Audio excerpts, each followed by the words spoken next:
Hello everyone. So I've laid out my Crimean War British Army.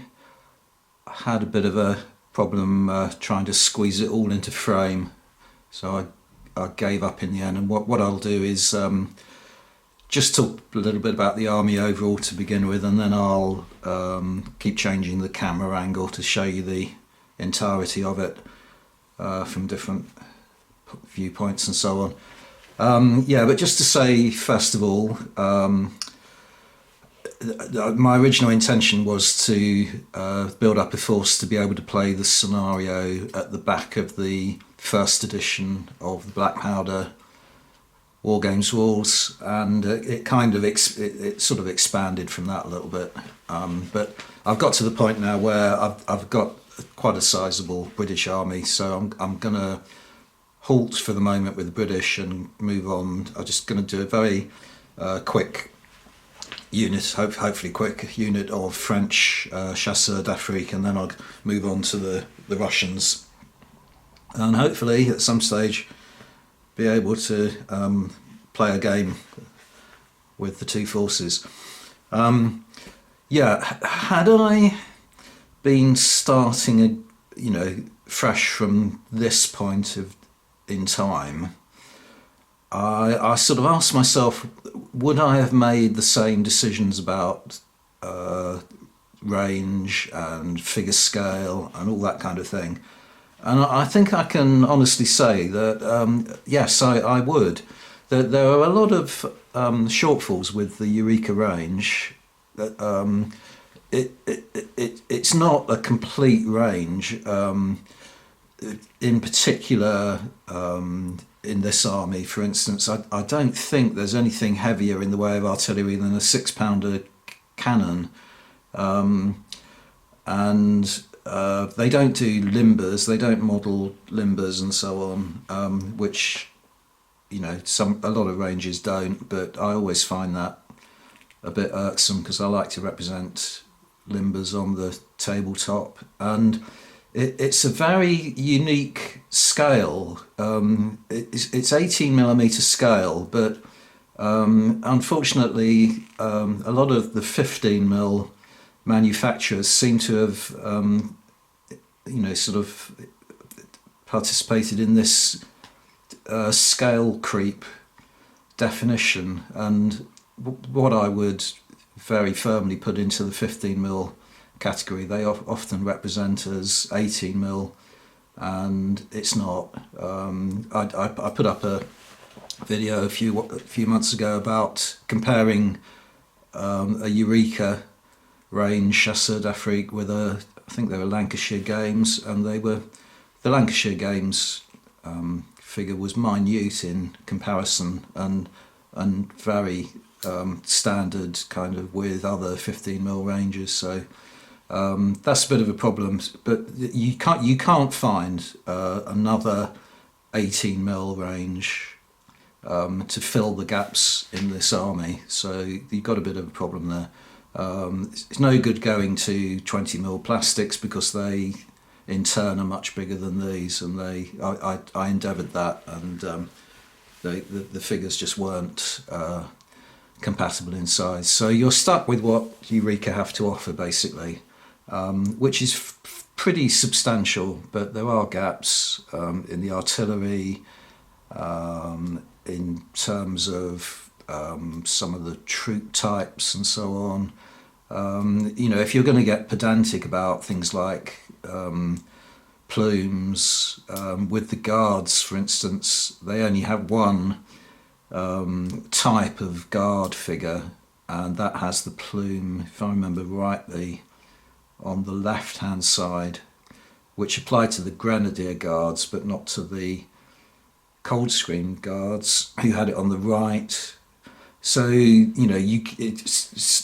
could get sort of a little bit uptight about that kind of thing, but overall it doesn't really worry me too much. And heavy artillery, definitely. I'm not just thinking now about 9-pounders or 12-pounders or whatever, but siege artillery, mortars, and heavy kind of naval guns and so on.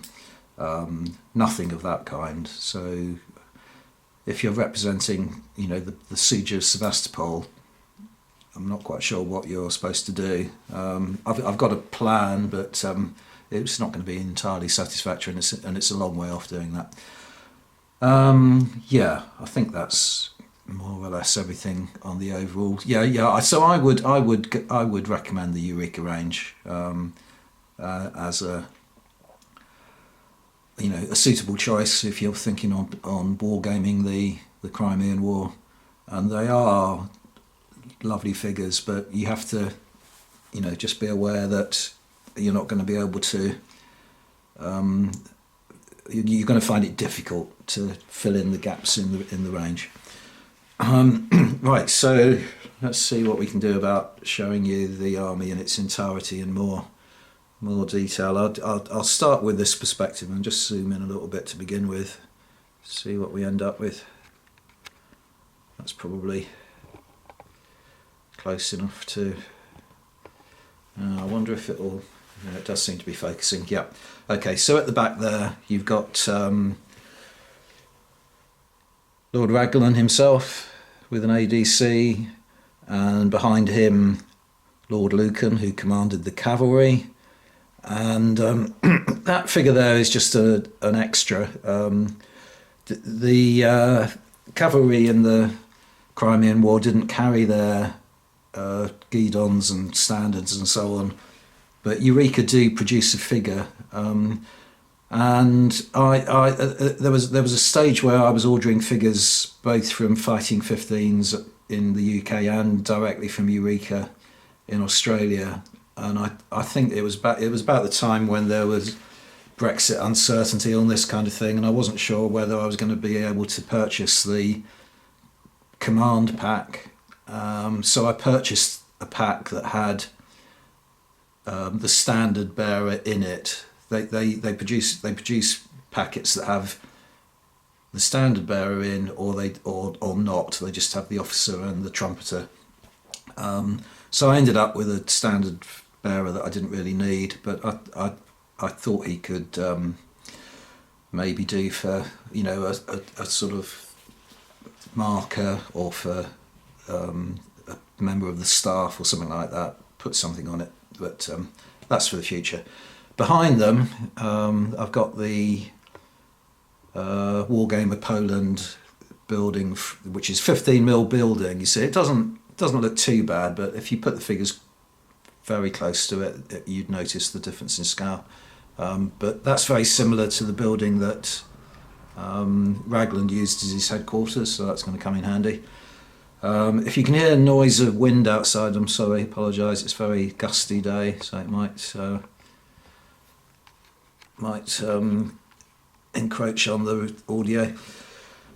Right, in front of Raglan, you have two regiments of line infantry. At the back of the 55th Westmoreland, green facings, and in front of them, the 57th West Middlesex. So those were amongst the figures that I painted very early on. Try and get it to focus a little bit, maybe. Sorry, it's going to be a bit of an issue as I change the camera angle, I'm afraid. Yep, and then in front of them, I've got the Rifle Brigade. So again, all I did with those is painted up some standard line in rifle green uniforms. I don't think there was a vast, and black webbing, and I don't think there was a vast difference in the appearance of the uniforms, but you can't find a specific Rifle Brigade figure in the Eureka range. Either side of the Rifle Brigade, I've got some artillery. So horse artillery over there, and as I say, no limbers available. It just doesn't look right. I have kind of investigated, and it just doesn't look right if you buy a Napoleonic 15mm range or something like that and try and use them. Very often the riders are attached to the horses anyway, and so that and the scale difference just means it doesn't work. So just have to live with that. And then on this side here are some foot artillery with the same, very kind of light cannons. So it would have been nicer to have a kind of heavier, a 9-pounder at least for the foot artillery. Right, so I think what I'll do now is just change the camera angle a little bit. Okay, so this is looking at the group from a different angle. You can see, get your bearings, you can see the building in the background and the horse artillery here. So I'll just zoom in a little bit on this lot here. So there you can see some Highlanders. In the front, what are they? They are the 7th Cameron Highlanders. And then behind them, without a standard, are the 93rd Southern Highlanders, and chap on horseback wearing a Scottish style bonnet is Sir Colin Campbell, who was the commander of the infantry. Just pan around and see what I can show you here. So you got the heavy brigade over on this flank, the Scots Greys, officially the 2nd Royal North British Dragoons. I think that's in focus. So there you can see Sir James Scarlett, who commanded the Heavy Brigade. Behind the Scots Greys, you've got another 2 regiments. In the front are the 5th Princess Charlotte of Wales Dragoon Guards, and behind them are the 4th Royal Inniskillen Dragoons. And then to their right are another 2 regiments. Focus, yep, thank you. In front, the 1st Royal Dragoons. And oh no, sorry, yeah, I beg your pardon. They are not, that group at the back there are not, I'm misreading my writing. They are the 4th Royal Irish Dragoon Guards. And the regiment at the back there are the 6th Inniskilling Dragoons. Sorry about that. And then what I'll do is take you over to the other side of the table now, where you can see the massed ranks of the Light Brigade. Right, so this is the view from the other flank, and got the building in the background there just to give you your bearings again. So there's a couple of guard regiments that didn't show you before, just there behind the artillery. I'll try and zoom in on them a little bit. All right. See if we can get that to focus. Right, so there are the Grenadier Guards, and as I say, they've got a white plume on the left hand side of their bearskin, whereas some of the cavalry are in the way a little bit there, but you can see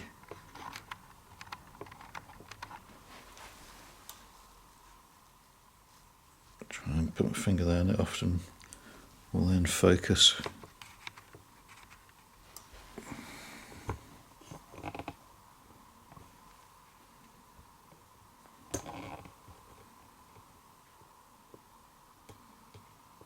No, sorry, it doesn't seem to want to.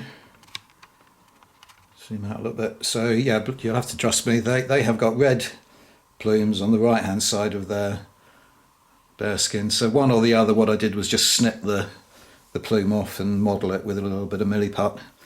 I have got some more painted figures that I'm not displaying, because because they're sort of incomplete units and so on that I painted up with odd figures. But I have got a command stand for the Scots Guards who didn't have a plume at all. But I haven't painted up the rest of the regiment yet, and as I say, I'm going to kind of put the British on hold for the time being and concentrate on some opposition for them now. Right, so now over this side you've got the Light Brigade. The figure there represents Lewis Nolan, obviously in that classic kind of image from the 1960s film with David Hemmings. As he races in front of the brigade trying to warn them that they're going the wrong direction, and then gets killed. He's first person to be killed during the charge. So it all went kind of tragically wrong. Next to him is a model representing Lord Cardigan himself. Behind that you've got this is way too large, this unit, but I just love painting lancers, so I've got 24 figures in this unit. They are the 17th Lancers. Behind the 17th Lancers, let's see if I can zoom in on them. What will this turn out like?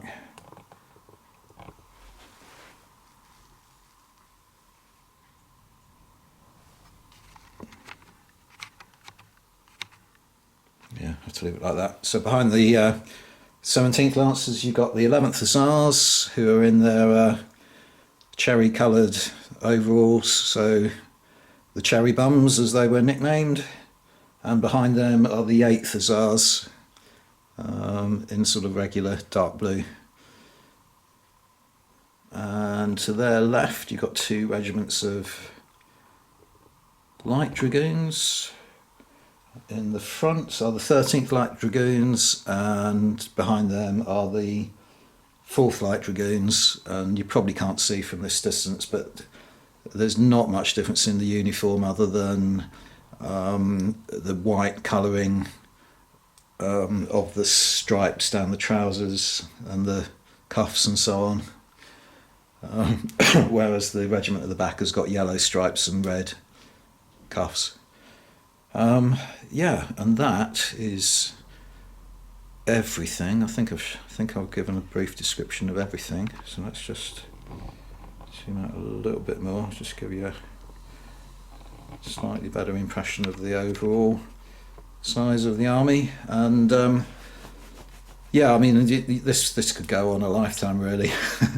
In terms of adding units and so on. I mean, it's just sort of scratched the surface of the entirety of the British force in the Crimea, but it's enough to play quite a good sizable game with now, I think.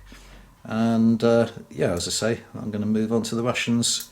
Probably it's been 3 years on and off, painting other things, not concentrating entirely on the Crimean War, but hopefully we'll get to the Russians and get them done sooner than that. Thanks very much for watching, everyone. Now, bye.